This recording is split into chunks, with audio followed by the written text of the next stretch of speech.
नमस्कार, आप देख रहे हैं द हिंद 24 न्यूज और मैं हूं आपके साथ साक्षी। आइए नजर डालते हैं आज की बड़ी खबरों पर।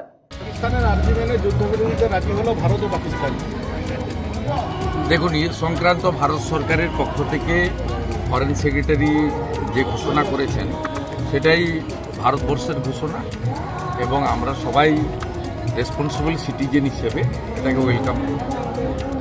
যে পাকিস্তান ভারতের সঙ্গে যুদ্ধ করলো, আমাদের অনেক মানুষ মারা গেল, যুদ্ধবিরতি ঘোষণা করলো আমেরিকার ডোনাল্ড ট্রাম্প, কি বলবেন এটা? আমি এটা নিয়ে কোনো মন্তব্য করব না, এটা এক্সটার্নাল অ্যাফেয়ার্স মিনিস্ট্রির ব্যাপার।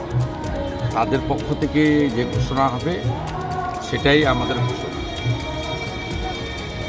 আমরা মনে করি পহেলগাঁওর যে ঘটনা ঘটেছে সেই ঘটনার যে যোগ্য জবাব দেওয়া উচিত ছিল, ভারতীয় আর্মিরা পাকিস্তানের ভিতরে ঢুকে যোগ্য জবাব দিয়েছে। মাসুদ আজহার থেকে শুরু করে নটোরিয়াস জঙ্গি, ভারত সরকার প্রথম থেকেই বলেছে যে আমাদের কোনো দেশকে দখল করা বা তার সিভিলিয়ান, তার ডিফেন্সকে নষ্ট করে দেওয়া আমাদের উদ্দেশ্য ছিল না। আমাদের উদ্দেশ্য হচ্ছে টেরারিস্ট ঘাঁটি গুড়িয়ে দেওয়া, জঙ্গিদেরকে উচিত শিক্ষা দেওয়া।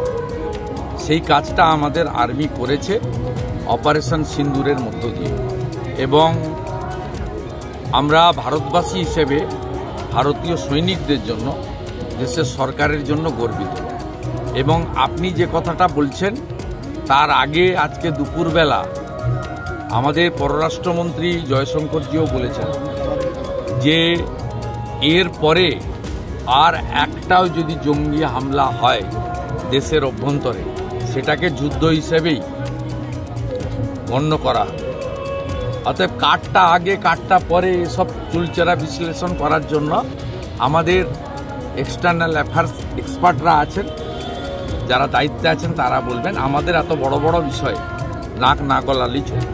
দাদা, ডায়মন্ড হারবার থেকে গ্রেপ্তার সন্দেহভাজন জঙ্গি ও তৃণমূল কংগ্রেসের লোক। যাকে গ্রেপ্তার করা হয়েছে সে সরাসরি তৃণমূল কংগ্রেসে যুক্ত। এলাকায় যান, খোঁজ নেন যে ওই জিহাদিটা কি করতো, জঙ্গিটা বলে তৃণমূলের ভোট করতো, ভাইপোরই ভোট করতো। জঙ্গি আর তৃণমূল দুটোই সমর্থক।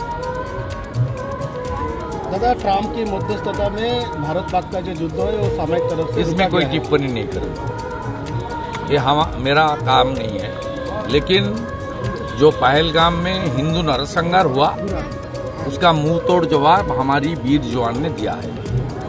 सिंदूर operation is a historic operation, Modi ji का लीडरशिप में हमारी। देखते रहिए द हिंद 24 न्यूज।